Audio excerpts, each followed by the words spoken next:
మీ car EMI కట్టలేకపోతున్నారా? మీ car EMI మేము కడతాం. ఈ నెంబర్కి కాల్ చేయండి.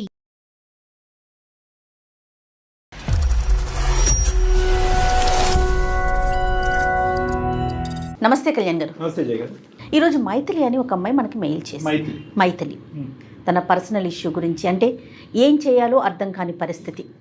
పెళ్లి సెటిల్ అయింది, పెళ్లి చేసుకోవాలా ఆగిపోవాలా అనే మీమాంసలో ఉంది.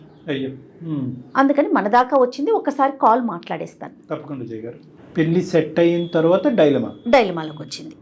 సో మైథిలికి కాల్ చేస్తాను.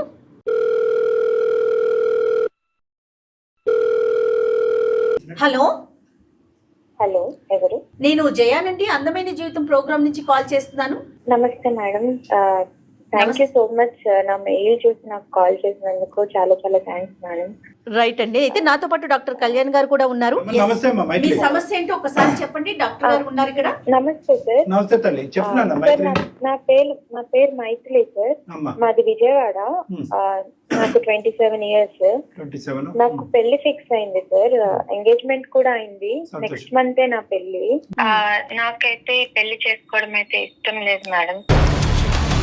ఎంగేజ్మెంట్ ఇష్టం లేదని ఉంటే బాగుండేది. ఎంగేజ్మెంట్ అయిన తర్వాత పెళ్లి ఇష్టం లేదంటాం ఏంటి? అంటే ఎంగేజ్మెంట్ అయిన తర్వాత నాకేం అర్థమైందంటే నాకు వేరే అబ్బాయి అంటే ఇష్టం అని నాకు తెలిసింది సార్. ఎంగేజ్మెంట్ అయిన తర్వాత అర్థమైంది. బాగుంది. నేను ఇన్స్టాగ్రామ్ లో రీల్స్ చేస్తూ ఉంటాను సార్. ఇన్స్టాగ్రామ్ లోనే నాకు ఒక అబ్బాయి అయితే పరిచయం అయ్యాడు. తన పేరు నోయల్. మొదట్లో మేము నార్మల్ గా ఫ్రెండ్స్ లానే మాట్లాడుకునే వాళ్ళము. తర్వాత కొద్ది రోజులకి కొంచెం క్లోజ్ ఫ్రెండ్స్ అయ్యాం మేడం. ఇదంతా ఎంగేజ్మెంట్ ముందేనమ్మా ఇవన్నీ పరిచయాలు?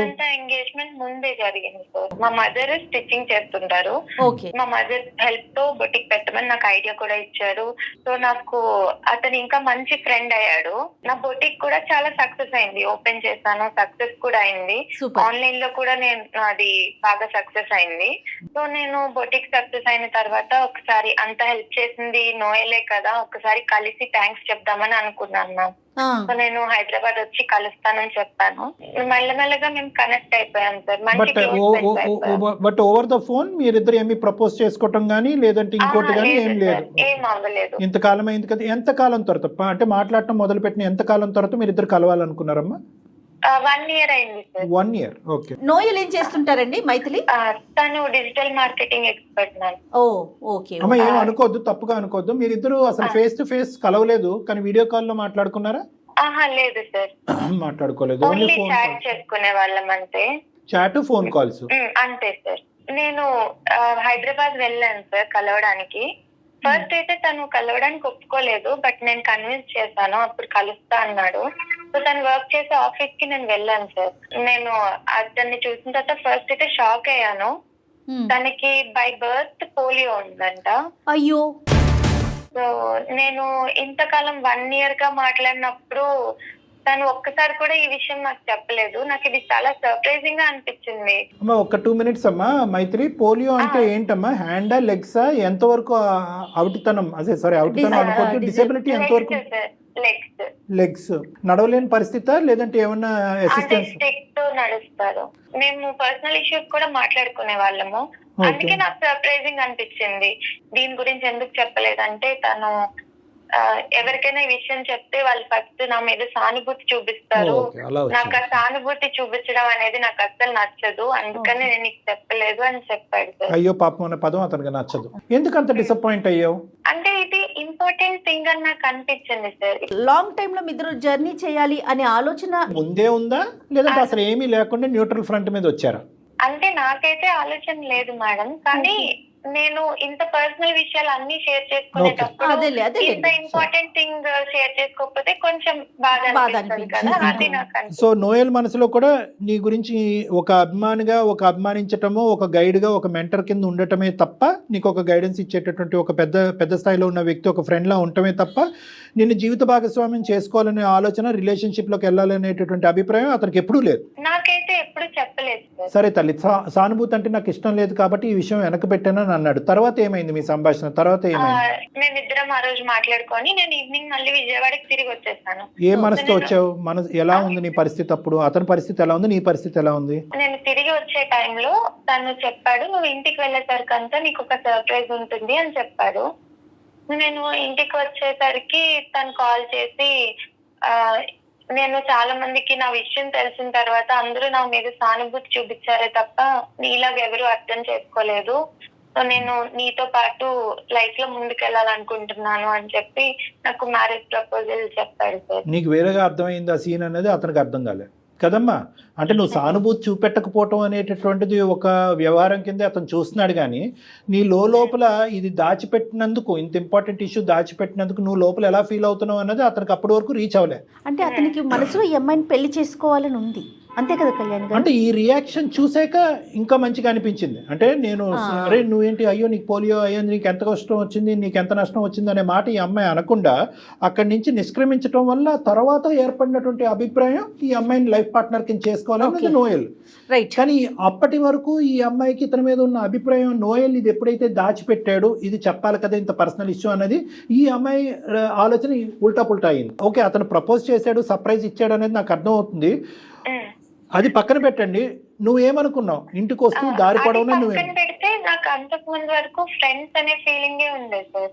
అంటే నువ్వు ఫ్రెండ్ లానే చూసాను, ఒక ఫ్రెండ్ లాగా, మంచి మెంటర్ లాగా, గైడ్ లాగానే చూసాను, కానీ ఎప్పుడు పెళ్లి చేసుకోవాలి అనే ఉద్దేశం ఎప్పుడు నా మనసులో ఒకప్పుడు నోయల్కి ఎటువంటి డిసెబిలిటీ లేక, పోలియో గానీ ఇంకోటి ఏమీ లేకుండా, లేదంటే పోలియో గురించి ముందే చెప్పుంటే కనుక నువ్వు అప్పటికి కూడా ఫ్రెండ్షిప్ కింద చూసుండేదానివా, దాన్ని లేదంటే నీ ఫ్రెండ్షిప్ రిలేషన్షిప్ కింద మార్చాలనే ఆలోచన వచ్చి ఉండేదా?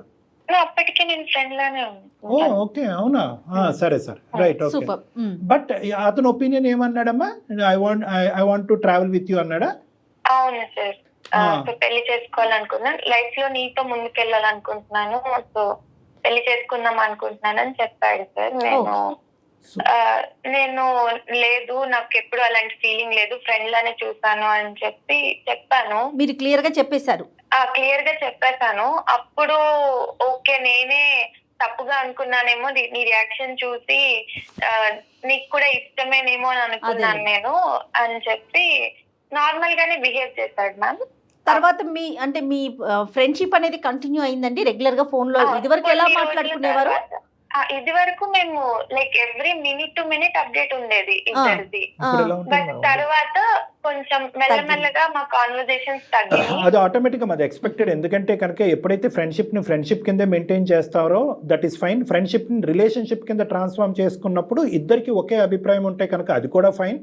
కానీ ఫ్రెండ్షిప్ ని రిలేషన్షిప్ కింద మార్చుకోవాలని ఒకరు అనుకుని ఇంకొకరు అది వర్కౌట్ అవుదు అని అనుకున్నప్పుడు పాత ఫ్రెండ్షిప్ పాత స్టైల్లో కంటిన్యూ అవడం చాలా కష్టం. ఇది ఈక్వేషన్ తీరము యువతరం అందరూ గుర్తుపెట్టుకోవాల్సినటువంటి అంశం.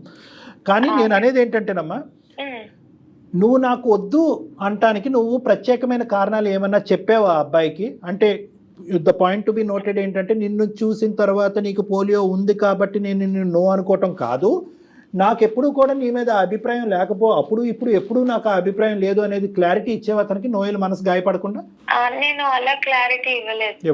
నేను జస్ట్ నాకు ముందు నుంచి అసలు అభిప్రాయమే లేదు అని చెప్పాను. రైట్, అండర్స్టూడ్ అమ్మా, క్లియర్.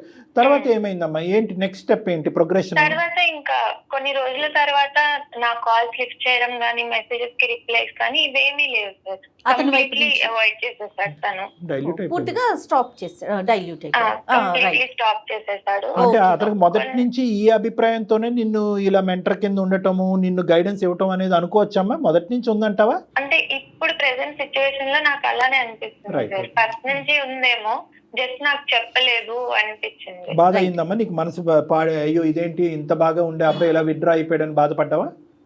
బాధపడ్డాను సార్, కొన్ని రోజులు బాధపడ్డాను. తర్వాత ఇంకా సరే తనకి మాట్లాడడం ఇష్టం లేదు కదా, అందుకని నేను డిస్టర్బ్ చేద్దాను అనుకుని ఇంకా నేను కూడా డిస్టర్బ్ చేయలేదు. రైట్. ఇప్పుడు నెక్స్ట్ సమస్య ఏంటి మన దాకా ఇప్పుడు అందమైన జీవితం కార్యక్రమం దాకా మీరు మెయిల్ చేశారు, అసలు సమస్య ఏంటి, ఏం ఎక్స్పెక్ట్ చేస్తా ఉన్నారు? మ్యామ్ ఇప్పుడు నాకు రీసెంట్ గా పెళ్లి ఫిక్స్ అయింది మ్యామ్. ఎంగేజ్మెంట్ అయిపోయిన తర్వాత తను అబ్బాయితో మా ఉద్దితో మాట్లాడుతుంటే నాకు నోయలే గుర్తొస్తున్నాడు మ్యామ్. అంటే తిని నన్ను ఎప్పుడైనా పొగిడితే అరే నోయల్ ఉంటే కూడా ఇలానే చెప్పేవాడు కదా. ఇలా మొత్తం తనే గుర్తొస్తున్నాడు, తను ఆలోచనలే గుర్తొస్తున్నాయి. తినితో మాట్లాడేటప్పుడు కూడా నా మైండ్ లో నోయలే తిరుగుతున్నాడు. అంటే అమ్మ ఇప్పుడు ఎంగేజ్మెంట్ కు ముందు నోయల్ ఎప్పుడైతే కనుక నిన్ను దూరం పెట్టి కమ్యూనికేషన్ కట్ డౌన్ చేశాడో అప్పుడు కూడా నోయల్ని మిస్ అయ్యేదానువా నువ్వు? లేదంటే ఈ అబ్బాయి వచ్చిన తర్వాతే మళ్ళీ నోయల్ జ్ఞాపకం వచ్చాడా? అలా అయితే కనుక ఎందుకమ్మా వై? అంటే తిని ఏదైతే లవ్ చూపిస్తున్నాడో నోయల్ కూడా నాకు అలానే చూపించేవాడు కదా తను అని అనిపిస్తుంది. అప్పుడు నేను రియలైజ్ అయ్యాను, నేను ఎప్పుడూ అనుకోలేదు కానీ నాకు నిజంగానే నోయల్ మీద ఫీలింగ్స్ ఉన్నాయని నాకు అర్థమైంది సార్ అప్పుడు. అంటే ఈ అమ్మాయి జీవితంలో ఒక్క సెకండ్ మైత్రి లెటర్స్ నేను సమరైజ్ చేసుకుంటాను, విశ్లేషించుకుంటాను. అంటే నీ జీవితంలో బాగా దగ్గరగా ప్రవేశించినటువంటి వ్యక్తి నోయల్ కదా? నోయల్కి అంటే ఒక వ్యక్తి అంటే ఎలా ఉండాలి, ఒక అబ్బాయి అంటే ఎలా ఉండాలి అనేటటువంటిది నోయల్ ద్వారానే నీకు అర్థమైంది. ఎటొచ్చి ఏంటంటే అతన్ని జీవిత భాగస్వామి కింద కన్వర్ట్ చేసుకోవటం అనేది నీకు నచ్చకపోవటం వల్ల అది నువ్వు అక్కడికక్కడ అర్ధాంతరంగా ఆపేవు. దాంతో నోయల్ కూడా వెంటబడలేదు. బహుశా నోయల్ వెంటబడి ఉంటే కనుక నీ అభిప్రాయం మారు ఉండేదేమో. బట్ ఎనీవే నోయల్ వెంటపడలేదు. ఆ అబ్బాయి చాలా స్మూత్గా నైస్గా ఒక చక్కటి అబ్బాయిలాగా విత్డ్రా అయ్యాడు. ఈ మధ్యకాలంలో అది చూడటం కూడా చాలా రేరే. ఎటొచ్చి ఏంటంటే నోయల్ చూపినటువంటి ఆ ప్రేమను కానీ లేదంటే ఆ అభిమానాన్ని కానీ మళ్ళీ నీ జీవితంలో ఎంటర్ అయినటువంటి ఈ అబ్బాయి ద్వారా కనిపించడం ద్వారా, ఎంగేజ్మెంట్ అయినటువంటి అబ్బాయి ద్వారా, అరే నోయలే నా జీవితానికి సంబంధించినటువంటి మొదట వచ్చినటువంటి వ్యక్తి, ఆ అబ్బాయి కంటిన్యూ అయ్యి ఉంటే అప్పుడు నేను నో చెప్పకుండా ఉండుంటే బాగుండేది అనే విధంగా నువ్వు ఫీల్ అయ్యావు, అంతేనా? అవును సార్. Right, okay. మరి ఎంగేజ్మెంట్ అయిపోయింది కదమ్మా? సో నాకు ఎంగేజ్మెంట్ అయిన అబ్బాయి పేరు సాయి కృష్ణ సార్. నేను కృష్ణకి చెప్పాను, ఇంకా నేను ఈ పెళ్లి చేసుకోలేను, నాకు నోయల్ అంటే ఇష్టం ఉంది, ఇలా మా గురించి చెప్పి మొత్తం జరిగిందంతా చెప్పి పెళ్లి బ్రేక్ చేసుకున్నాను సార్. అయిపోయిందా? కృష్ణకైతే నేను మొత్తం చెప్పేశాను మ్యామ్. అతను చాలా గొడవ కూడా చేశాడు. నేను ఎంగేజ్మెంట్ ముందు ఇలా చెప్పకుండా ఇప్పుడు ఎంగేజ్మెంట్ అయిపోయిన తర్వాత ఎందుకు ఇలా చెప్తున్నావు, నా లైఫ్ ఇప్పుడు స్పాయిల్ అవుతుంది కదా, నేను నీతో ఊహించుకున్నాను కదా, ఇంత ఊహించుకున్న తర్వాత ఇప్పుడు నువ్వు బ్రేక్ చేస్తున్నావు అని చాలా బాధపడ్డాడు తను కూడా. ఇప్పటి వరకు నువ్వు చెప్పినటువంటి ప్రతి మాట ఆనిముత్యంలా నాకు అనిపించింది. అబ్బా ఎంత చక్కటి అమ్మాయి, పొగిడినటువంటి అబ్బాయి, ఎంత మెచ్యూర్గా. సంవత్సరం పాటు దూరం పెట్టారు, వీడియో కాల్ కూడా మాట్లాడుకోలేదు, ఎదురుబెదురు ఉన్నా కూడా ఇంకో విధంగా ప్రవర్తించలేదు, వచ్చి ప్రపోజ్ చేసినా కూడా నాకు అభిప్రాయం లేదు అని అన్నావు. నడిచి నడిచి నడిచి నడిచి ఇప్పుడు ఎక్కడైతే పప్పులో కాలేయకూడదో అక్కడ వచ్చి పప్పులో కాలేసావు, అంతే కదమ్మా? ఇప్పుడు ఏదన్నా ఒక ఆలోచన, ఒక అభిప్రాయం అన్నది ఉండాలి, ఒక పేషెన్స్ ఉండాలి. ఎంగేజ్మెంట్ అంటే పెద్దలు నిర్ణయించినటువంటి 50% పెళ్ళి అయిపోయినట్టే. ఇక్కడ ఏమవుతుంది? పో నోయల్కి నీకు మధ్యన ఏదో తరతరాలుగా నడిచినటువంటి ప్రేమాయణం ఉంది అంటే కనుక అది కూడా కాదు. ఆ అబ్బాయి నీకు ఒక అభిప్రాయం చెప్పాడు, అభిప్రాయం నాకు నచ్చదని చెప్పి బ్రేక్ వేసావు, అక్కడితో కథ ముగిసింది. నువ్వేదో 2 బిస్కెట్ ప్యాకెట్ లాగా ఈ బిస్కెట్ ప్యాకెట్ కంటే ఈ ప్యాకెట్ బాగుందని చెప్పి ఈ ప్యాకెట్ పడేసినట్టు ఉంది ఇక్కడ అంతా కదా. అసలు నీకు అంత ధైర్యం ఎలా వచ్చిందమ్మా? ఇంట్లో పేరెంట్స్ ఎలా ఒప్పుకున్నారమ్మా? వాళ్ళకేం చెప్పావు? పేరెంట్స్ కి నేను ఇంకా చెప్పలేదు మ్యామ్. బ్రేకప్ చేసుకుందామని ఇతనికే చెప్పావా? సాయి వరకే చెప్పావా? సాయికే చెప్పాను. బ్రేకప్ చేసుకుందా చేసుకోవాలి అనుకుంటున్నానని సాయికి చెప్పింది. తనకి చెప్పాను, ఇంకా ఇంట్లో చెప్పలేదు మ్యామ్. అంటే తను చెప్పాడో లేదో తెలియదు, నేనైతే ఇంకా ఇంట్లో. Krishna is ready to wait అమ్మా? Sai Krishna is ready to wait లేదంటే అతని మనసు ఇంక పూర్తిగా తను ఫుల్ గా బ్రేక్ చేసుకొని అయితే వెళ్ళిపోయాడు. ఓ అబ్బాయి విడ్రా అయిపోయాడు. ఇంకా పెద్దలకు చెప్పేది ఏముంది, ఇంకెవరికి ఏముంది? అమ్మ మీ ఇద్దరి మధ్యన నోయల్కి నీకు మధ్యన ఆ స్థాయి ఏమీ లేదు. కేవలం Noel is a better person for me, for my life partner అనేది ఈ అబ్బాయి క్లియర్ కట్ వ్యక్తపరిచావా, లేదంటే మీ ఇద్దరి మధ్యన ఒక గాఢమైన ప్రేమైన నడిచినట్టు చెప్పావా సాయి కృష్ణ? లేదు సార్, నేను మొత్తం జరిగిందంతా చెప్పాను. ఎంత అంటే అన్ని ఫ్రాక్షన్ ఆఫ్ సెకండ్స్ లో తీసేసుకుంటున్నారు డెసిషన్స్. మైథిలి, దీనికి ఫూలిష్ అనే పదం కూడా చిన్నదేనేమో. ఫూలిష్ అనే పదం అంటే చిన్నదైపోతుంది. సరే, ఇప్పుడు ఏంటి నెక్స్ట్ ఏంటి? నేను నోయల్ ని కాంటాక్ట్ చేయడానికి ట్రై చేశాను మ్యామ్. నేను చాలా మెసేజెస్ పెట్టాను, కాల్స్ కూడా చేశాను, కాల్స్ కూడా లిఫ్ట్ చేయలేదు. నేను హైదరాబాద్ కూడా వెళ్ళి తన ఆఫీస్ కూడా వెళ్ళాను. ఆఫీస్ కూడా లేదని అంటే మానేశాడని చెప్పాడు ఆఫీస్ నుంచి.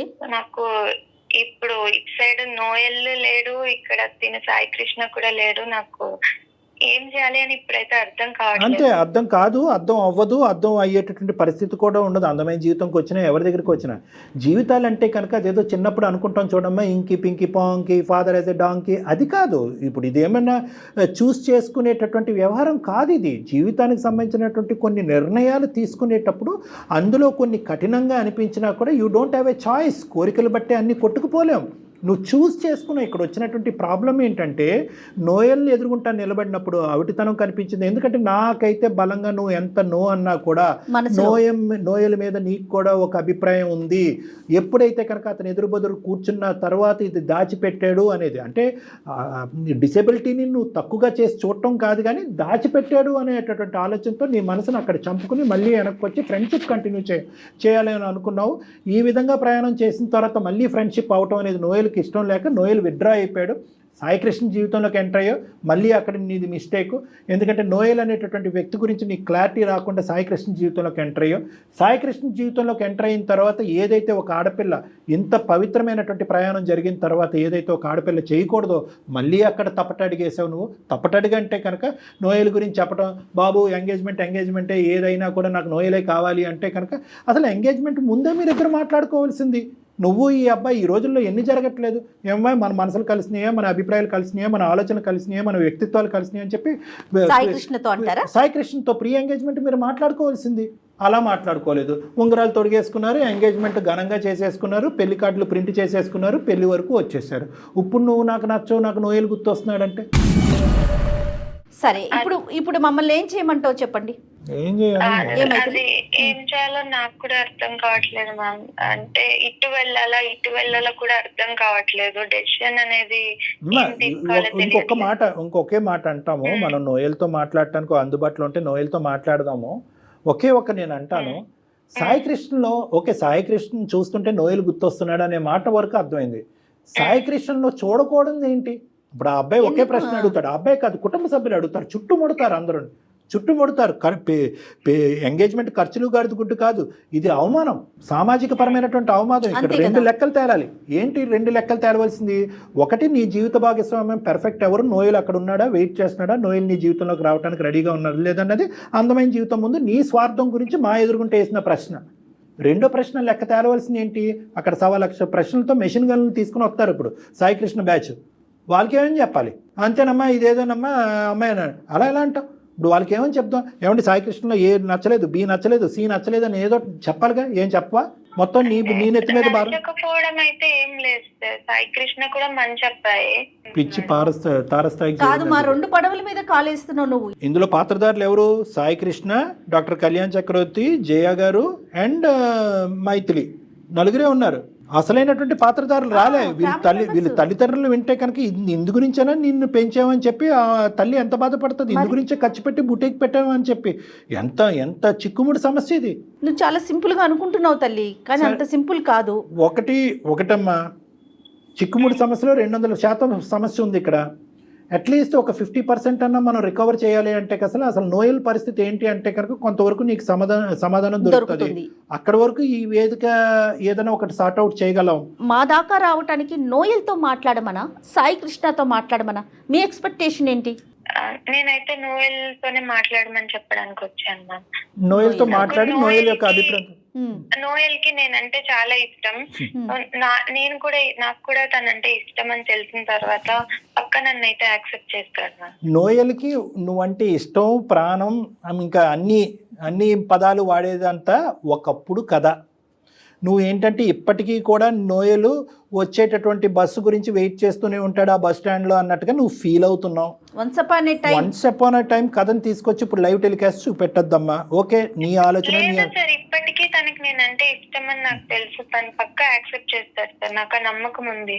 కాల్ చేస్తాం, కానీ నోయల్ ఏ సిచ్యువేషన్ లో ఉన్నా కూడా నువ్వు యాక్సెప్ట్ చేయడానికి రెడీనా? మరి yeah you don't have a choice. లేదు మ్యామ్, తనకి నేనంటే చాలా ఇష్టం, ఖచ్చితంగా యాక్సెప్ట్ చేస్తాడు. నోయల్ ఈ టైంలో ఏం కలగంటున్నాడు, ఏం చేస్తున్నాడు అనేది కూడా నువ్వే తీసేసుకుంటావు, అన్ని నువ్వే. అంతే, తన నువ్వు రియాలిటీలో మనసులోకి లేవు. రావటమే లేటు కళ్యాణ్ గారు. కాదు తన మేడం. మనసుకి ఏది తనకి అనిపిస్తే అది. నేనంటే అమ్మాయి- చాలా ఇష్టం సార్. అబ్బాబాబాబా సో తను- అమ్మ అంత చాలా ఇష్టం అంటే కనుక విజయవాడ నుంచి హైదరాబాద్ వచ్చినప్పుడే పక్కనున్న గుడికి వెళ్ళి పెళ్లి చేసుకోవాల్సింది, అయిపోయి ఉండేది. ఇతనికి ఉంగరాలు తొడిగేసి ఇతని పిచ్చోడిని చేసేసి ఇప్పుడేంటమ్మా నువ్వు చెప్తున్నావు కదా, నువ్వు ఊహాజనకమైనటువంటి బుడగలో బతుకుతున్నావు అంతే. ఆ ఊహ అనేటటువంటిది ఇప్పుడు దానికి ఇప్పుడు చిన్న కన్నం పడబోతుంది, రెడీగా ఉన్నావా అని మేడం అడుగుతున్నారు. అప్పుడు నేను హైదరాబాద్ వచ్చినప్పుడు తనకి నాకు తన మీద ఫీలింగ్స్ లేవు సార్, అందుకని నేను అప్పుడు యాక్సెప్ట్ చేయలేదు. తర్వాత ఒక ఇప్పుడు 2 నెలల నాకు తర్వాత కూడా ఇష్టం. ఒక 3 నెలల తర్వాత కరెక్ట్ గా ఎంగేజ్మెంట్ అయిన తర్వాత ఫీలింగ్స్ పుట్టడం ఏంటమ్మా నాకు మరి అర్థం అప్పుడు కావట్లేదు. ఎంగేజ్మెంట్ ఆగాల్సింది, అసలు పెళ్లి దాకా వెళ్లకుండా కొన్ని రోజులు వెయిట్ చేయాల్సింది పిచ్చి కదా. మాటలు ఇవన్నీ. అంటే ఫీలింగ్స్ వస్తాయని నాకు కూడా తెలియదు కదా సార్. అంటే నీకు వేరే మగాడిని చూస్తేనే నోయల్కి సంబంధించిన ఫీలింగ్స్ వస్తాయి. అయ్యో. వీడు బాధితుడు. ఇప్పుడు సాయి కృష్ణ పెద్ద పిచ్చోడు. ఇప్పుడు ఏంటంటే కనుక ఒక అమ్మాయికి పాత జ్ఞాపకాలు, పాత ప్రేమికుడికి సంబంధించినటువంటి ఫీలింగ్స్ రావాలంటే ఇంకొక ఎంగేజ్మెంట్ చేసుకుని రేపొద్దున పెళ్లి కార్డులు ఫిక్స్ చేసుకుని అక్కడ వరకు కూర్చుంటే ఆ అమ్మాయి ఫీలింగ్స్ వస్తాయి, ఉంగరాలు వెనక్కి తీసుకుంటారు, వెళ్తాయి. ఏమమ్మాయి అంటే ఇప్పుడు సడన్ గా ఫీలింగ్స్ వస్తాయని నాకేం తెలుస్తుంది సార్, నాకేం ముందుగా ఐడియా అదే లేదు కదా. వాడి కర్మ, సాయి కృష్ణ కర్మ. నీకు ఆడి మొహం చూడగానే నోయల్ ఫీలింగ్స్ రావడం. అమ్మ ప్రతిదీ నీ వైపు నుంచి ఆలోచిస్తున్నావు. నెంబర్ నాకు షేర్ చేయి, నేను ఒకసారి కాల్ చేస్తా. ఇప్పుడు సాయి కృష్ణ, నేను ఒక మాట చెప్తున్నాను మేడం, నేను చెప్పండి తప్పుగా కళ్యాణ్ అనుకోకండి. గారు. సాయి కృష్ణకి ఏ ఫీలింగ్ ఉంటుందో నోయల్కి కూడా అదే ఫీలింగ్ ఉంటుంది మేడం. ఆడేమో అమర ప్రేమికుడు కాదు, గెడ్డలు మీసాలు పెంచుకుని ఈ అమ్మాయి గురించి వెయిట్ చేయడానికి. వాడి జీవితం వాడు చూసుకుని ఉంటాడు. సరే, ఈ అమ్మాయి పిచ్చితనం ఏంటో తేలుతుంది. అంటే తనకు ఒక క్లారిటీ వస్తుంది కదా డాక్టర్ గారు, ఒకవైపు ఎందుకు నడక ఇవ్వాలి? మొదలు పెడుతుంది. ఈ వేదిక ఇలాంటి అమ్మాయిలకి ఎందుకు క్లారిటీ ఇవ్వాలి జయ గారు? అంటే ఇలాంటి అమ్మాయిలు చాలా మంది ఉన్నారు కళ్యాణ్ ఇలాంటి గారు. అమ్మాయిలు అయితే కనుక చాలా మంది ఎగిరి గంతేస్తారు. మనకి ఎంగేజ్మెంట్లు క్యాన్సిల్ చేసుకోవచ్చు అనమాట. లవ్ స్టోరీలు అంటే మళ్ళీ ఎంత- అందమైన జీవితం బ్రోకరిజం చేస్తూ ఉంటది. ఇలాంటివన్నీ కనెక్ట్ చేస్తాను అమ్మా. సరే, అంటే మీరు అంటే ఎలా ఆలోచిస్తున్నారు, పిల్లల మనస్తత్వాలు ఎలా ఉన్నాయి, ఎంత చంచలంగా మేడం, ఉంది అనేది ఇప్పుడు నా కూడా ఉద్దేశం ఇప్పుడు కూడా మన సాంప్రదాయంలో ఇటువంటి ఆడపిల్లలకి ప్రత్యేకంగా ఈ వేదిక ద్వారా చెప్పవలసింది ఏంటంటే, ఎంగేజ్మెంట్, పెళ్లి అనేటటువంటిది రెండు కూడా ఒక పవిత్రమైనటువంటి అంశాలు. ఖచ్చితంగా అండి. నువ్వు 100 మందిని ప్రేమించు, 100 సంవత్సరాల పాటు ఒక అబ్బాయినే ప్రేమించు, కానీ ఎంగేజ్మెంట్ వరకు వచ్చేటప్పటికి ఇది 2 కుటుంబాలకు సంబంధించినటువంటి అంశంతో అక్కడతో మిగతా జ్ఞాపకాలన్నింటినీ కూడా హరించిపోవాలి, మటుమాయం అయిపోవాలి. అయినా కానీ ఈ అమ్మాయి ఆల్రెడీ చెడగొట్టుకుని వచ్చి ఇక్కడ కూర్చుంది కాబట్టి మనం ప్రోత్సహించకపోయినా కూడా డెఫినెట్ గా మీ వాయిస్ వినిపించాలనే ఉద్దేశంతోనే తీసుకున్నానండి. మైథిలి, మీరు మాట్లాడకండి, ఒకసారి నోయల్తో నేను మాట్లాడతాను, వేరే కాల్ చేస్తాను.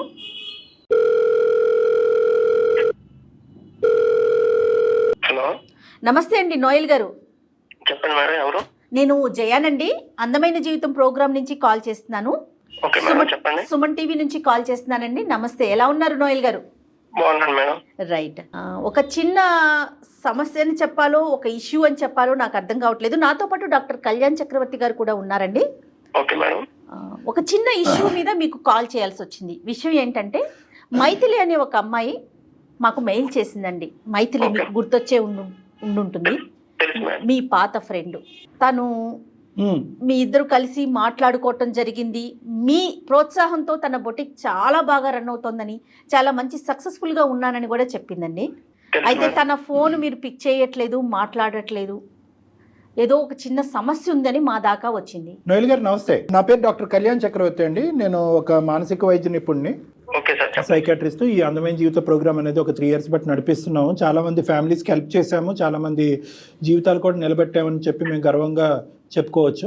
Okay sir. అయితే ఈ రోజు కూడా మీరేంటండి మీరు ఇలా చేశారనే దాని గురించి కాదు, కానీ ఇప్పుడు ఆ అమ్మాయి చాలా సందిగ్ధ పరిస్థితిలోకి వెళ్ళిపోయింది. చిక్కుముడి సమస్య తనే ముడేసేసుకుందిలేండి, ఎవరో వేయలేదు. కానీ ఆ అమ్మాయికి ఎంగేజ్మెంట్ అయ్యిందంట. ఎంగేజ్మెంట్ అయ్యేటప్పటికి అక్కడ ఏవో తినికి మీ జ్ఞాపకాలు గుర్తొచ్చినాయి అంట, మీరు కనిపించారంట, మీరు మీ పక్కనే ఉన్నట్టు అనిపించిందంట.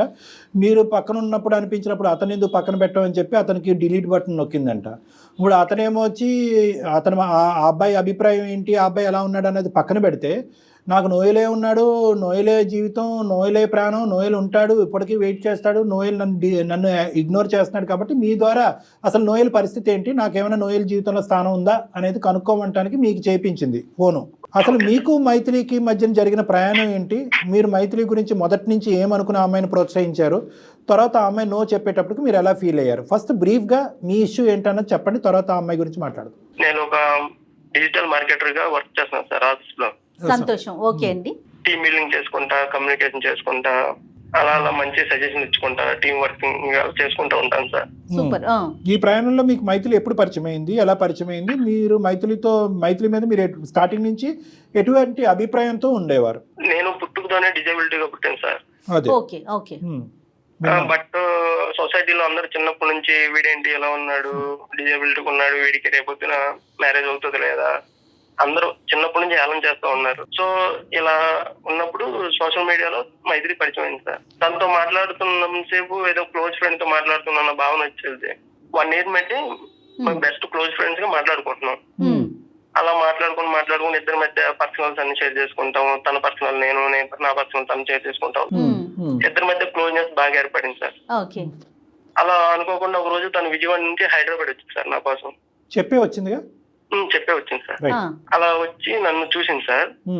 నన్ను చూసి ఏంటి నీకు డిజేబిలిటీ ఉందని నాకు చెప్పలేదు ఏంటి అని క్వశ్చన్ చేసింది సార్. అప్పుడు నాకు ఇంకా నేనేమి సార్ కొంచెం బాధేసింది సార్. తిను కూడా అందరిలాగే నన్ను నా డిజేబిలిటీ చూపిస్తుంది వేలు పెట్టి అని నేను జీర్ణించలేకపోయాను సార్. అంటే అవతల వ్యక్తి మీకు డిసేబిలిటీ వైపు వేలెత్తి చూపెట్టడం అనేది మీకు ఇబ్బందికరమా, లేదంటే జాలి చూపెట్టడం అనేది ఇబ్బందికరమా? మీకు ఈ రెండిట్లో ఏదండి మీ వ్యక్తిత్వంలో?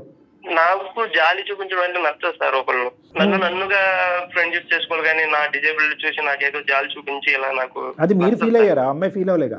కాదు, మీరు అంటే నేను ఒకటే పాయింట్ అడుగుతున్నాను, మీరు ముందు నుంచి ఎందుకు చెప్పలేదు? అన్ని పర్సనల్స్ షేర్ చేసుకున్నా మీరు షేర్ చేసుకున్నారు అంటున్నారు కదా, ఈ ఇష్యూ ఒక సిగ్నిఫికెంట్ ఇష్యూ కదా.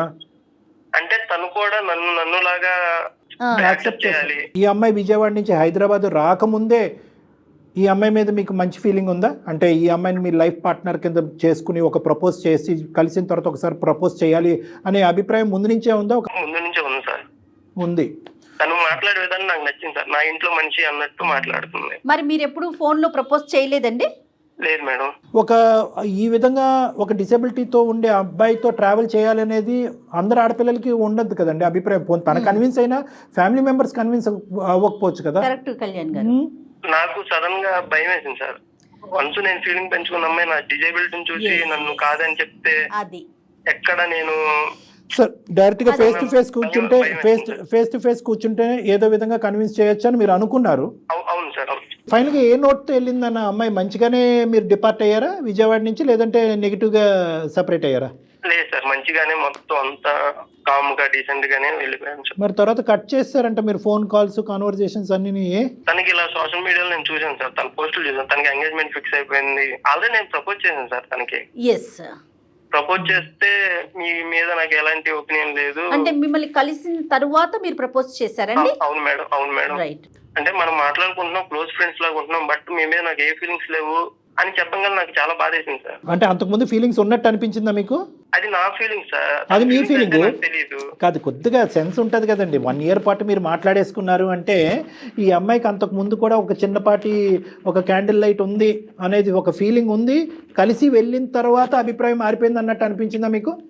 లేదు సార్, అలా ఏం లేదు సార్. తనతో మాట్లాడినప్పుడల్లా తను చాలా మంచిగా మాట్లాడేది. నేను ఫీలింగ్స్ పెంచుకోవడం నాదే తప్పు సార్.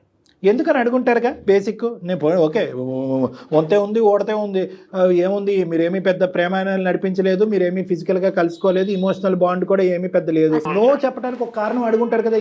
ఏమని చెప్పింది? కారణం అయితే ఓన్లీ ఫ్రెండ్ గానే నన్ను యాక్సెప్ట్ చేస్తుంది అనుకుంది. Right, okay, అర్థమైపోయిందిలేండి. నోయల్ గారు చెప్పండి మేడం. ఏం లేదండి, మీతో మాట్లాడేటప్పుడు మైథిలి కూడా లైన్లో ఉన్నారండి.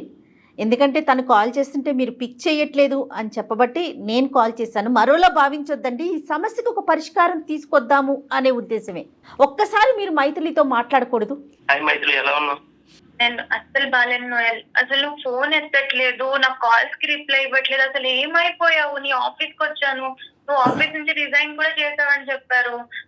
నాకైతే పిచ్చి ఎక్కుతుంది, నాకేం చేయాలో అర్థం కావట్లేదు. నేను పెళ్లి కూడా క్యాన్సిల్ చేసుకున్నాను నీకోసం అని చెప్పి. నీకోసం వచ్చాను నేను. ఏంటి నువ్వు ఇలా చేస్తున్నావు? లేదు మైథిలి, ఇప్పుడైతే నాకు ప్రజెంట్ మ్యారేజ్ ఫిక్స్ అయింది. 1 week లో మ్యారేజ్ అవుతుంది. బట్ నువ్వు నీ మీద నేను ఫీలింగ్స్ పెంచుకున్న మాట వాస్తవం. బట్ నీతోనే నేను లైఫ్ లాంగ్ అలా కొనసాగుతానని అనుకున్నాను. బట్ నేనంటే నీకు ఇష్టం లేదన్నప్పుడు నేను మూవ్ ఆన్ అయిపోవాలి కదా. అదేంటి నువ్వు అలా మాట్లాడతావు? నీకు నేనంటే చాలా ఇష్టం కదా. ఇష్టం మైథిలి. టైంలో టైంలో నాకు నువ్వంటే చాలా ఇష్టం, బట్ నేనంటే నీకు ఇష్టం లేదన్నప్పుడు నేను ఎలా నిన్ను ఫోర్స్ చేసి నాతో ఉండమని అడుగుతాను. అందులో ఈ అమ్మాయికి ఎంగేజ్మెంట్ ఇంకా అయిందని అబ్బాయి- అతను చూశాడు ఇన్స్టాలో చూసి విత్డ్రా అయ్యాడు, అవును మేడం. చూసి విత్డ్రా అయ్యాడు. విత్డ్రా అవ్వకుండా ఇదేంటి నువ్వు ఎంగేజ్మెంట్ ఎలా చేసుకుంటావు, నా లెక్క తేల్చకుండా అని మాట్లాడే మనస్తత్వం కాదు అబ్బాయి. అవును అవును రైట్. మైథిలి వింటున్నావమ్మా? మైత్రి అలా ఇప్పుడు కాదు మేడం, నోయల్ కి నేనంటే చాలా ఇష్టం, నేను ఒప్పిస్తా మేడం మాట్లాడి ఎంగేజ్మెంట్ అన్ని బ్రేక్ చేపించుకుంటా. ఇంకా నీది బ్రేక్ చేసుకోవటం, ఎదటి వాళ్ళది బ్రేక్ చేయటం, అన్ని బ్రేక్ చేయటమేనమ్మా. సరే మాట్లాడు ఒకసారి. నోయల్ లైన్ లోనే ఉన్నారుగా, మాట్లాడు. కష్టం. ఒకప్పుడు మైథిలి నేను ఇష్టపడ్డ మాట నిజమే సార్, బట్ ఇప్పుడు నేను కూడా నా లైఫ్ నేను చూసుకోవాలి కదా, నాకంటూ ఒక ఫ్యామిలీ ఉంది. అదే ఏంటి నోయల్? నాకు మైథిలి, బట్ నాకంటూ నేను చూసుకోవాలి కదా నా లైఫ్. నువ్వు అందరిలాగే నా డిజేబిలిటీని నువ్వు చూపించవు, నువ్వు అందరిలా కాదనుకున్నా, బట్ నువ్వు నన్ను అందరిలా చూడంగానే నేను భరించలేకపోయాను. ఆఫీస్కి వెళ్తున్నాను, ఏదో వెళ్తున్నాను వస్తున్నాను అంతవరకే, బట్ నా మనసు నా దగ్గర లేదు. ఓకే, తను కూడా నన్ను ఎంతో క్లోజ్ గా ఉన్న అమ్మాయి కూడా నన్ను వదిలేసింది, ఇంకెవరితో సొసైటీలో అందరిలాగే ఉంటుంది తను కూడా. నేను ఇప్పుడు కూడా వచ్చేదాన్ని కాదు. మరి ఈ విషయం అప్పుడే నాకు చెప్పొచ్చు కదా, నాకు అప్పుడే చెప్పొచ్చు కదా. మనం ఫ్రెండ్స్ లానే చూసాను, ఎప్పుడు నీతో లైఫ్ లో ముందుకు వెళ్ళాలి, పెళ్లి చేసుకోవాలని ఎప్పుడు అనుకోలేదు. కానీ నాకు ఇప్పుడు అనిపిస్తుంది, నాకు నీ మీద ఆల్రెడీ ఫీలింగ్స్ ఉన్నాయి, నువ్వే కరెక్ట్ నాకు అనిపిస్తుంది. నాకు ఇప్పుడు లేవు కదా, వన్స్ నేను నా ఫ్యామిలీ కోసం నేను మూవ్ ఆన్ అయిపోవాలి కదా. ఒకటే తల్లి, నీకు ఒకే ఒక క్వశ్చన్తో ఈరోజు ఆ అబ్బాయి చెప్పా పెట్టకుండా ఆ అబ్బాయికి ఫోన్ చేసి నిన్ను బ్యాక్గ్రౌండ్లో కవర్లో పెట్టి మరీ ఆ అబ్బాయితో మాట్లాడాం. కానీ ఆ అబ్బాయి చాలా ఒరిజినల్గా, నిక్కచ్చిగా, క్లియర్గా, క్లారిటీగా, ట్రాన్స్పరెంట్గా మాట్లాడుతున్నాడు. ఆ అబ్బాయిలో ఏమీ డొంక తిరుగుడు లేదు, దాపరికం లేదు. అక్కడ ఒక ఎంగేజ్మెంట్ చేసుకుని అది చెడగొట్టుకుని ప్రేమికురాల గురించి వస్తాడేమో అనుకున్నావు, అది కూడా ఏమీ లేదు. నేను ఫిక్స్ అయిన అబ్బాయి సింపుల్, ఒక అమ్మాయిని ఇష్టపడ్డాను, ఆ అమ్మాయికి అది కష్టమైనప్పుడు ఆ అమ్మాయికి గుడ్ బై చెప్పేసి ఆ అమ్మాయి దూరంగా ఉండి, ఇదమ్మా పద్ధతి అంటే. ఇప్పుడు నువ్వేంటంటే ఇప్పటికీ నేనంటే ఇష్టం, తను చెప్పట్లేదు అంతే. పిచ్చిగా మాట్లాడొద్దమ్మా మైథిలి, ఇంకా మూర్ఖంగా మాట్లాడుతున్నావు. ఇష్టం లేదు అని మేము అనట్లేదు, అప్పుడు ఇష్టపడ్డాడు, ఇప్పుడు ఇష్టపడ్డాడు. కానీ సాంప్రదాయం, పట్టింపు, కుటుంబం, వ్యవస్థ అనేటటువంటి అంశాలకి అతను గౌరవం ఇస్తున్నాడు, నువ్వు గౌరవం ఇవ్వట్లేదు. నువ్వు నీ చేజేట్లారా నీ జీవితాన్ని నువ్వు ఫుట్బాల్ కింద కొట్టుకున్నావు. నువ్వు ఇప్పుడు ఈ రోజు మళ్ళీ ఆ అబ్బాయిని వాదించి నా ఎంగేజ్మెంట్ నేను చెడగొట్టుకున్నాను, నీ ఎంగేజ్మెంట్ కూడా చెడగొట్టున్నాను అని చెప్పి ఈ భ్రమలు భ్రాంతులతో దయచేసి బతకద్దు. తనకి నేనంటే ఇష్టం కదా మ్యామ్, ఇష్టం లేదని చెప్తున్నాడు. ఇష్టంతో ఆ అమ్మాయితో ఎలా ఉండగలడు? లైఫ్ లాంగ్ వాళ్ళిద్దరూ బాధపడే కంటే నాతో ఉండడం బెటర్ కదా, నీ ఒపీనియన్ కదా. అతనేం చెప్తాడో విను. తనంటే నాకు ఇష్టమే మేడం, బట్ ఒక వెల్విషర్ లాగా ఉంటాను, తన లైఫ్ లాంగ్ ఒక మంచి ఫ్రెండ్ లాగా ఉంటాను. అలా కూడా ఉండక్కర్లేదు నోయల్. బేసికలీ ఇప్పుడు అలా కూడా ఉంటే కనుక నీ భార్య అక్కడ యాక్సెప్ట్ చేయకపోతే ఈ అమ్మాయిని చేసుకోపోయే భర్త కూడా ఇది యాక్సెప్ట్ చేయకపోవచ్చు. ఇప్పుడు ఇక్కడ ఆ అమ్మాయికి నీకు రెండు బ్లాక్ అండ్ వైట్ లాగా డిఫరెన్స్ కనిపిస్తున్నాయి. ఇష్టం అనేటటువంటిది డజంట్ మీన్ దట్ అన్ని చెడగొట్టుకుని అన్ని పాడు చేసుకుని అందరి జీవితాన్ని ముంచేసి వచ్చి పెళ్లిళ్ళు చేసుకుంటేనే ఇష్టం కాదు. నువ్వంటే ఇష్టం కాబట్టి నువ్వు చేసుకున్నటువంటి తప్పు ఆ అబ్బాయి చేయడానికి మెంటల్గా ప్రిపేర్డ్గా లేదు, అది మేము సమర్థించాం, అది మేము ప్రోత్సహించాం. నువ్వు చేసినటువంటిది ఒక పిచ్చి పని, ఒక తెలివి తక్కువ పని, అనాలోచితమైనటువంటి పని. వెనక ముందు చూడకుండా, ఒక సలహా తీసుకోకుండా నీ ఇన్స్టింక్ట్స్ బట్టి ఆ నిమిషంలో నోయల్ గుర్తొస్తున్నాడని చెప్పి సాయికృష్ణ గుడ్ బై చెప్పడం అనేది నువ్వు చేసినటువంటి, నీ జీవితంలో చేసినటువంటి అతి పెద్ద తప్పు. ఈరోజు ఆ అబ్బాయికి ఒక క్వశ్చన్ కావాలి, ఆ question is answered, now cut this. ఇంకొద్దు, ఇంకా ఫ్యూచర్గా ఆ అబ్బాయిని అనవసరంగా ఈ విధంగా ఇబ్బందుల్లోకి లాగొద్దు. నీ మంచితనం అనేటటువంటిది ఈరోజు పిచ్చితనం కింద మారుతుంది, నీ ప్రేమ అనేటటువంటిది ఒక వెర్రితనం కింద మారుతుంది ఈరోజు. దాన్ని మేము ప్రోత్సహించాం. ఆ అబ్బాయి అభిప్రాయం చెప్పేశాడు, ఇష్టమైంది, నో చెప్పావు, వెళ్ళిపోయావు, మళ్ళీ వెనక్కి వచ్చావు. ఈ లోపల ఆ అబ్బాయి లైఫ్ ఫిక్స్ అయింది, ఇంకంతే, ఇంకక్కడితో ఫుల్ స్టాప్ పెట్టు. రైట్. మీరు అతనికి నోయల్కి ఏం చెప్తారు కళ్యాణ్ గారు? నోయల్ ఇంకేం లేదు నాన్న, నీకు చెప్పేది నువ్వు వెల్విషర్గా ఉండక్కర్లేదు, నీకు ఇంకా అంతే. నువ్వు all the best in your life. నువ్వు ఎంగేజ్మెంట్ చేసుకున్నావు, నీ జీవిత భాగస్వామిని నువ్వు ఎంచుకున్నావు, మీరు హ్యాపీగా కంటిన్యూ అవ్వండి. ఇంక ఈ అమ్మాయి దగ్గర నుంచి వచ్చేటటువంటి ఎటువంటి ఫోన్ కాల్స్ కానీ, మెసేజ్లు కానీ, సోషల్ మీడియాలో కాంటాక్ట్స్ కానీ ఇవి నువ్వు ప్రోత్సహించక్కర్లేదు, ఎంకరేజ్ చేయక్కర్లేదు. చాలా ఎంకరేజ్ చేయడం వల్ల ఈరోజు ఈ తలనొప్పి వచ్చింది నీకు. ఆ అమ్మాయికి గుడ్ బై చెప్పేసండి, ఇది ఇక్కడితో కట్ చేస్తున్నావు. ఆ అమ్మాయి స్టోరీ కాస్త మేము ఏం చేయాలన్నది మేము చూసుకుంటాం, అది మా బాధ్యత. Okay Noel, okay sir. ఇన్ని రోజులు ఎలా కామ్ గా ఉన్నారు అలానే ఉండండి. ఆల్ ది బెస్ట్ అండి. Thank you so much. You are very ethical and very cooperative. Thank you. Right అండి, థ్యాంక్ యూ. డాక్టర్ గారు మైథిలితో మాట్లాడండి మీరు ఒకసారి. మైథిలి అమ్మ, ఇంకా ఇంకా దయచేసి నోయల్ని మమ్మల్ని బతిమాలుకోవటం కానీ నోయల్ జీవితంలో నువ్వు పదే పదే ఎంటర్ చేసుకుని ఇంకా జీవితాన్ని చిందరవిందర చేసుకోవద్దు. ఆల్రెడీ చిందరవిందర అయ్యింది నీ జీవితానికి. నీకు జీవితాన్ని ఇప్పుడు అందమైనటువంటి జీవితం నీ జీవితాన్ని నిలబెట్టి మీ కుటుంబం యొక్క పరువు ఈ పెళ్లి యొక్క బాధ్యత మేము తీసుకోవాలి అంటే కనుక ఇక్కడతో నోయల్ అనేటటువంటి వ్యక్తికి ఫుల్ స్టాప్ పెట్టు. సాయి కృష్ణ జీవితంలో ఏమాత్రం ఒక కోసానైనా నువ్వు ఉంటే కనుక సాయి కృష్ణతో మమ్మల్ని మాట్లాడమను. మేము సాయి కృష్ణతో హ్యాపీగా మాట్లాడి నువ్వు చేసినటువంటి పిచ్చి పని ఏంటి అనేది ఆ అబ్బాయికి అర్థమయ్యేటటువంటి విధంగా చెప్పడానికి మేము రెడీగా ఉన్నాం. అది కూడా వద్దు సార్ అని అంటే కనుక ఇక్కడతో కట్ చేసేసే నీ కర్మ నీదే, మేమేమీ చేయలేం. అది ఆలోచించుకో. నోయలో అని చెప్పి ఈ పాట ఇంకా ఇక్కడ ఆపేసి అయిపోయింది. మా అతనికి ఎంగేజ్మెంట్ అయిపోయింది. అతను అటువైపు ఫిక్స్ అయిపోయాడు. అవతల కూడా ఇంకొక ఆడపిల్ల ఉంది, అది ఆలోచించు. నువ్వు మాట్లాడే తీరు పద్ధతి ఎలా ఉందంటే ఎంతో కాలం బట్టి నీతో పాటు జర్నీ చేసి నడి సముద్రం మధ్యలో నిన్ను వదిలేసి ఒక గుడ్ బై చెప్పేసి వెళ్ళిపోయినటువంటి విధంగా ఈ సీక్వెన్స్ అంతా పట్టుకెళ్తున్నావు. కాదు కళ్యాణ్ గారు, అటువంటిది ఏమి లేదు ఇక్కడ. నోయల్ మాటల్లో నోయల్లో ఉన్నటువంటి ఆ ఎక్స్పీరియన్స్ కానీ ఆ మెచ్యూరిటీ తనలో కనిపించట్లేదు. నేర్చుకో. ఈ రోజు ఏంటంటే నోయల్ ద్వారా నేను అన్ని నేర్చుకున్నాను, నోయల్ ప్రోత్సహించి నాకు బొట్టికి పెట్టి నా లైఫ్లో సెటిల్ అయ్యే విధంగా నేను చెప్పాడు అంటున్నావు కదా. నోయల్ దగ్గర నుంచి నోయల్ జీవితాన్ని నుంచి అతి పెద్ద పాఠం నేర్చుకోవాల్సింది ఇది. అంటే ఇష్టం ఒకటి, అది వర్కౌట్ అవ్వకపోతే విత్డ్రా అయ్యి మన లిమిటేషన్స్ అర్థం చేసుకుని పెద్దల్ని గౌరవిస్తూ మన జీవితంలో వెళ్ళాలి కదా. నోయల్ దగ్గర నుంచి మేము నేర్చుకున్న పాఠం నువ్వు కూడా నేర్చుకో. చిన్నవాడైన ఎంత మెచ్యూర్డ్ గా చెప్పాడో, చాలా బాగా మాట్లాడాడు. సోషల్ మీడియాలో ఎప్పుడైతే నీ ఇన్స్టాగ్రామ్ పోస్టులు చూసాడో అబ్బాయి విత్డ్రా అయిపోయాడు. ఎంత అంటే 1 year పాటు అబ్బాయి నిన్ను లవ్ చేశాడు, నువ్వు యాక్సెప్ట్ చేస్తావని నమ్మకంతో ముందుకెళ్ళాడు, నిన్ను ప్రపోజ్ చేశాడు, నువ్వు గెట్ లాస్ట్ అన్నావు, విత్డ్రా అయిపోయాడు. అంతే. హ్యాట్స్ ఆఫ్ నోయల్ కి. విత్డ్రా అయిపోయాడు. వింటున్నావమ్మా మైథిలి? వేలు మీద లెక్క పెట్టచ్చు అలాంటి మగాళ్ళు. వింటున్నాను మ్యామ్. నాకు అర్థమైంది నేనేం తప్పు చేశాను. నేను ప్రేమ అనుకున్నాను కానీ ఇదంతా పిచ్చితనం అని నాకు అనిపిస్తుంది. బాగా మెచ్యూర్డ్ గా ఆలోచించానని అనుకున్నాను నేను ఇప్పటి వరకు. నేను తీసుకున్న డెసిజన్స్ కూడా నేను కరెక్ట్ అని అనుకున్నాను, కానీ ఇదంతా ఎంత రాంగ్ గా నేను ఆలోచించాను. నా వల్ల ఇంతమంది సఫర్ అవుతున్నారని, ఇన్ని కాన్సిక్వెన్సెస్ కానీ ఏవి నేను ఆలోచించలేదు మ్యామ్. ఒకటి మైథిలి, అందమైన జీవితం మంత్రం చేయలేదు, మాయ చేయలేదు. ఇక్కడ సింపుల్ లాజిక్ ప్రేక్షకులకు కూడా విచిత్రంగా అనిపించవచ్చు. ఇక్కడ ఫోన్ కాల్ చేయగానే అమ్మాయి మనసు ఏంటి అలా మారిపోయిందని కాదు. ఇక్కడ బేసిక్ జరిగినటువంటి ఒక సింపుల్ కాన్సెప్ట్ ఏంటంటే ఎక్కడికక్కడ నీ ఇంపల్స్ ను వాడేవు, నీ ఆలోచన వాడేవు, కానీ నీ ఇంపల్స్ కరెక్టా, ఇది నా జీవితాన్ని అందరి జీవితాన్ని ఏ విధంగా శాసిస్తుంది నిర్ణయిస్తుంది అనేటటువంటిది ఒక సూచనప్రాయంగా ఒక్కల సలహా తీసుకున్నా. నీ స్నేహితురాలు కానీ, వెల్ విషర్ కానీ, నీ తల్లిదండ్రులు. ఓకే, తల్లిదండ్రులకి ఇలాంటి అంశాలు చెప్పచ్చు, చెప్పలేకపోవచ్చు. ఎవరిదన్నా అంటే కనుక ఎవరైనా కూడా ఒకే ఒక మాట అంటారు, ఏ పిచ్చిదానా ఏం నువ్వు చేసేటటువంటి పని అని ఒక్క మాట అంటే కనుక వెంటనే నీలో ఆలోచన వచ్చి నువ్వు తీసుకునే నిర్ణయం అయిపోయి ఉండేదని. నువ్వేంటంటే నిర్ణయాలు తీసేసుకుని ఇప్పుడు ఆ అబ్బాయి జీవితంలో దూరిపోయి ఆ అబ్బాయి జీవితాన్ని కూడా కట్ చేసేయాలంత పిచ్చితనంలో వెళ్ళిపోయావు. మేము లేకపోతే నువ్వు అదే చేసి ఉండేదాన్ని. ఆ అబ్బాయి ఇంతవరకు ఫోన్ కాల్ ఎత్తకపోవడం అనేది చాలా గొప్ప. మా ద్వారా ఫోన్ కాల్ ఎత్తడం అనేది ఆ అబ్బాయి బతికి బట్టకట్టాడు ఈ రోజు. సో ఇప్పటికైనా నీకు అవగాహన వచ్చింది కాబట్టి ఇప్పుడు మమ్మల్ని ఒక్కసారి సాయి కృష్ణతో మాట్లాడమంటే మేము మాట్లాడతాం. నువ్వు రెడీనా? నేను రెడీ ఉన్నాను మ్యామ్ సాయి కృష్ణ మాట్లాడడానికి. తను నన్ను యాక్సెప్ట్ చేస్తాడో లేదో అని అది మేము మాట్లాడతాం.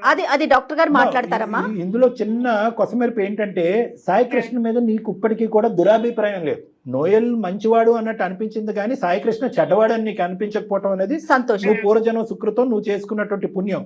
కాబట్టి ఆ అబ్బాయితో మాట్లాడి ఇప్పటికి కూడా ఆ అబ్బాయికి నీ మీద ఉండే అభిప్రాయం పదిలంగా ఉంటే కనుక పంట పండినట్టే. మరి మాట్లాడదామా ఒకసారి? Okay ma'am. ఒకసారి సాయి కృష్ణ లైన్ కలపండి. మీ దగ్గర నెంబర్ ఉంది కదా? దయచేసి లైన్ లో మనం ఏం చేయలేం. కానీ ఆ పిల్ల అమాయకత్వం కనిపిస్తోందండి. నాకు కోపం వస్తుంది కానీ నాకైతే మాత్రం మెచ్యూరిటీ లెవెల్స్ ఎంత తక్కువగా ఉన్నాయి పిల్లల్లో అనే అదే ఫీల్ వస్తుంది. ప్రేమ గురి ఎప్పుడు నేను ఎప్పుడు అంటాను, ప్రేమించుకోండి, దాయద్దు, పెళ్లి చేసుకోండి, దాయద్దు. దాపరికం ఏంటి చెప్పండి ఇక్కడ? హలో సాయి. హాయ్ సాయి, నేను నీతో పెళ్లి బ్రేక్ చేసుకొని నేను చాలా మిస్టేక్ చేశానని నాకు అనిపిస్తుంది సాయి. ఓకే. నాకు ఏది చాలా అర్థం కాని సిచ్యువేషన్ లో నేను ఇలా సుమన్ టీవీకి మెయిల్ చేశాను. అక్కడ జయ మ్యామ్ ఇంకా కళ్యాణ్ సార్ ఇద్దరు నాతో మాట్లాడారు, నాకు చాలా హెల్ప్ చేశారు. నా సిచ్యువేషన్ లో నేను ఎలా రియాక్ట్ అవ్వాలి, ఇప్పుడు నేను తీసుకున్న డెసిషన్ తప్పని కూడా వాళ్ళ వల్లే నేను రియలైజ్ అయ్యాను. నువ్వు కూడా ఒక 2 minutes వాళ్ళతో మాట్లాడవా ప్లీజ్? హలో సాయి. హాయ్ నాన్న. Hi sir. Hi. Hats off to you. ఎందుకంటే బేసికలీ ఇటువంటి విధంగా ఒక ఎంగేజ్మెంట్ అయ్యి తర్వాత ఈ అమ్మాయి ఈ విధంగా ఆలోచించటాన్ని కూడా నువ్వు జీర్ణించుకుని ఇంత స్మూత్ గా మాట్లాడుతున్నావు అంటే మెంటాలిటీ నీ మెంటాలిటీ నాకు అర్థమైంది. ఎటొచ్చి అమ్మాయి అంటే ఇష్టం సార్ నాకు చాలా. సూపర్ సూపర్ అండి, ఎక్సలెంట్. రైట్ సాయి, అంటే ఇష్టం అంటే ఇప్పుడు ఈ విషయం చెప్పిన తర్వాత కూడా అదే ఇష్టమా అంటే నోయల్ ఇష్యూ? అవును సార్, ఆమెకు తెలుగు చేసిందని అనుకుంటాను. నువ్వు అలాగే అనుకుంటున్నావా? రైట్, సరే సరే, okay okay, that makes our life very easy. మేము నీతో ఏం పెద్ద పెద్ద మాటలు చెప్పవలసినటువంటి అవసరం లేకుండా బేసికలీ ఏమైందంటే నేను చెప్పానన్న ఇక్కడ ఈ ఇంకో సంఘటన అయితే కనుక మేము అసలు ఇలాగ నీ దగ్గరకు వచ్చి నిన్ను ఎంకరేజ్ చేయము, ప్రోత్సహించాం. మా దగ్గర చాలా స్టోరీస్ వచ్చినాయి. ఎక్కడైతే కనుక ఆ అమ్మాయి అక్కడ తిరగకూడనటువంటి చోట తిరగకూడనటువంటి పద్ధతిలో తిరిగేసిన తర్వాత అక్కడ ఏదో బ్రేకప్ అయిన తర్వాత ఇక్కడికి వచ్చి ఎంగేజ్మెంట్ అయినటువంటి అబ్బాయి దగ్గర కొన్ని రోజులు గడిపిన తర్వాత మళ్ళీ అటువైపు వెళ్ళి అక్కడ వాడు గుడ్ బై చెప్పిన తర్వాత మళ్ళీ ఇక్కడికి వచ్చి ఇటువంటి సినారియో కాదు ఇది ఫస్ట్ నేను మీకు చెప్పాలి అని అనుకున్నాను. అది మీకు బహుశా అర్థమైంది. ఈ అమ్మాయి ఏంటంటే ఒక బబుల్లో ఉంది. ఏంటంటే నోయల్ వచ్చాడు, మంచిగా ప్రోత్సహించాడు, కెరియర్ పరంగా ఎంకరేజ్ చేశాడు. ఆ అబ్బాయి ఎస్ అన్నప్పుడు నేను నో చెప్పాను అనేటటువంటి ఒక సందిగ్ధ పరిస్థితిలో నువ్వు నచ్చక కాదు, నువ్వు నచ్చి మళ్ళీ నీతో ఎంగేజ్మెంట్ చేసుకున్న తర్వాత మెచ్యూరిటీ లేక నెంబర్ 1 ఆలోచన లేక, నెంబర్ 2, నెంబర్ 3 ఎవరితో సంప్రదించకుండా, నెంబర్ 4 ఏంటంటే ఫస్ట్ గేర్ నుంచి 5th గేర్లోకి వెళ్ళిపోయింది ఈ అమ్మాయి. సో ఆ పద్ధతి అనుసరించడం వల్ల ఈ అమ్మాయి ఏంటంటే తొందరపాటుతనంతో తీసుకున్నటువంటి ఒక నిర్ణయం, తొందరపాటుతనంతో నీకు చెప్పినటువంటి ఒక అభిప్రాయం. అదృష్టం ఏంటంటే మాలాంటి మీడియం ఒకటి దొరికి మమ్మల్ని ఈరోజు ఒక సలహా సూచన జరగటం వల్ల పెళ్లి పవిత్రమైనటువంటి పెళ్లి కాపాడాం, బంధాన్ని కాపాడాం, కుటుంబ పరువుని కాపాడినటువంటి వాళ్ళుగా మేము మీడియేషన్ చేయటం వల్ల ఈ రోజు నీ వరకు వచ్చాం. అయితే నోయల్ ఏం చెప్పాడో కూడా నీకు చెప్తాము, అది కూడా నీకు, ఎందుకంటే ఈ రోజు ఈ అమ్మాయి పశ్చాత్తాపం పొందుతూ నీ దగ్గరికి వచ్చింది. నువ్వు మొదటున్న అభిప్రాయంతోనే ఈ అమ్మాయి నోయల్ ఏమన్నాడంటే, అమ్మ మహాతల్లి నీకు శతకోటి వందనాలు, నేను ఇష్టపడ్డానే కానీ ఏదో సముద్రాలు దాటేసి కత్తులు కటార్లు పట్టుకుని యుద్ధాలు చేసేసి నిన్ను పెళ్లి చేసుకోవాలని నేను ఎప్పుడూ అనుకోలేదు. నువ్వు ఎప్పుడైతే నో చెప్పావో నా స్థానం ఏంటన్నది నేను అర్థం చేసుకున్నాను. నా ఎంగేజ్మెంట్ నేను చేసుకున్నాను, తొందరలోనే నేను ఒక పెళ్లి చేసుకోబోతున్నాను. నువ్వు అదే విధంగా నువ్వు ముందుకెళ్ళిపోతావు అనేటటువంటి ఆలోచనతో ఉన్నావు. నువ్వు ఇలా యూటర్న్ తిరిగి నా దగ్గరకు వస్తావని నేను అనుకోలేదు. ఎప్పుడైతే నీ ఎంగేజ్మెంట్ ఫోటోలు చూసానో అక్కడే ఇది డ్రాప్ అయ్యాను, ఇది కట్ చేయాలి. ఎందుకంటే వెల్ విషర్స్ అనుకుంటూ ముందుకు వెళ్ళిపోతే కనుక అది ఇంకో విధంగా దారి తీయచ్చు, వేరే వాళ్ళు వేరేగా అర్థం చేసుకోవచ్చు అని చెప్పి చాలా పెద్ద మనసు నా అబ్బాయిది. ప్రేమించటమే ఒక ప్రధానమైనటువంటి కర్తవ్యంగా కొంతమంది ముందుకెళ్తున్నారో వాళ్ళందరికీ కూడా నోయల్ అనేటటువంటి అబ్బాయి ఒక సూత్రధారి, ఒక మంచి పాఠం అని మనం అనుకోవచ్చు. ఎందుకంటే ఆ అబ్బాయి లిమిటేషన్స్ ఆ అబ్బాయికి తెలుసు. ప్రేమించడం ఒక ఎత్తు అయితే కనుక మన లిమిటేషన్స్ ఏంటి, కుటుంబ పరువు ఏంటి, పెళ్లి యొక్క పవిత్రత ఏంటి అని అర్థం చేసుకునే ఒక గొప్ప వ్యక్తి ఆ అబ్బాయి. సో అలాంటి అబ్బాయి పూర్తి స్థాయిలో ఎటువంటి 0.5% డౌట్ లేకుండా మాకంటే పెద్ద పాత్ర పోషిస్తూ ఈ అమ్మాయికి గుడ్ బై చెప్పాడు. నీ కాబోయేటటువంటి భార్యని మళ్ళీ నీ చేతుల్లోకి ఇచ్చేశాడు. ఒకసారి మీరు మైత్రితో మాట్లాడండి. మైత్రి, నువ్వు అతనితో ఒక 2 నిమిషాలు మాట్లాడమ్మా. నోయల్ యొక్క అభిప్రాయం ఏంటి, మళ్ళీ నోయల్ మీ జీవితంలో రాడు అనేది నేను కట్ చేసి చెప్పడం వరకే నా పాత్ర. ఏమని చెప్పాలనుకుంటున్నావు కృష్ణకి, సాయికి? సాయికైతే నేను ఫస్ట్ సారీ చెప్పాలనుకుంటున్నాను. సారీ చెప్తే అది నేను చేసిందైతే పోదు, తనని చాలా హార్ట్ బ్రేక్ చేస్తాను. సూపర్. కానీ ఈ ఒక్కసారికి నన్ను క్షమించి నన్ను మళ్ళీ పెళ్లి చేసుకుంటాడని అనుకుంటున్నాను. రైట్. ఎలాంటి ప్రాబ్లం లేదు. ఓకే, సూపర్ అండి. ఎంత అదృష్టవంతురాలు అంటే ఒకే మాటతో నేను కంక్లూడ్ చేస్తాను బంగారు తల్లి. 2 మెచ్యూర్ వ్యక్తులు ఉండటం వల్ల మాకు సులభమైంది, నీ జీవితం కూడా సాఫీ అయింది. ఇటువైపు కొంతమంది మగవాళ్ళు ఇలాగే ఒప్పుకుని, ఎందుకంటే ఎలాగే ఎంగేజ్మెంట్ వరకు వచ్చింది, పెళ్లి వరకు చేసి పెళ్లి అయిన తర్వాత నోయల్ గడు ఉన్నాడా, ఇంకా వస్తున్నాడా, ఫోన్ చేస్తున్నాడా, ఎక్కడ మాట్లాడా, అయిపోయిందా, మీ ఇద్దరు మధ్యన అంతవరకైనా, ఇంకేమైనా, ఆ టైప్ వ్యక్తి కాదు సాయి కృష్ణ. అటువైపు నోయల్ ఏంటంటే దొరికిందేరా బాబు అనేటటువంటి విధంగా ఆలోచించే వ్యక్తి కాదు. నువ్వు అంత అదృష్టవంతురాలు అమ్మ. కానీ అందరు ఆడపిల్లలకి, ఈ ప్రోగ్రాం చూసే అందరు ఆడపిల్లలకి నేను ఒకటికి 100 సార్లు విన్నపించుకుంటున్నాను ఏంటంటే, అందరి జీవితాలు ఇంత అదృష్టపరం ఉండవు, అందరి జీవితంలో ఇంత మంచి మగాళ్ళు ఉండరు. కాబట్టి మీరు తీసుకునేటటువంటి ఆలోచన, నిర్ణయం తీసుకునేటటువంటిది అది యాక్షన్ ప్లాన్లోకి వెళ్ళే లోపే సంప్రదించండి, ఆలోచించండి, జాగ్రత్త పడండి, జీవితాన్ని అందంగా మలుచుకోవడానికి ప్రయత్నించండి. Okay sir. Maithili Thank you. మంచి జీవితాన్ని స్టార్ట్ చేయండి. హ్యాపీ మ్యారీడ్ లైఫ్ అమ్మా both of you. Thank you Right. నా లైఫ్ లో నేను తీసుకున్న బెస్ట్ డెసిషన్ ఏంటంటే మీకు మెయిల్ చేయడమే అని నాకు అనిపిస్తుంది. నేను చాలా నేర్చుకున్నాను ఈ ఒక్క కాల్ లోనే. థ్యాంక్ యూ చాలా చాలా థ్యాంక్స్ మ్యామ్. చాలా Thank you. చాలా రైట్ అమ్మా, రైట్ అమ్మా, All the థ్యాంక్ యూ. అది సార్ అమ్మాయి అది అదే తెలియని తను తొందరపాటు నిర్ణయాలు. Concluded happy. అంతే అంతే. రైట్ కళ్యాణ్ గారు, థ్యాంక్ యూ నమస్తే. నమస్తే.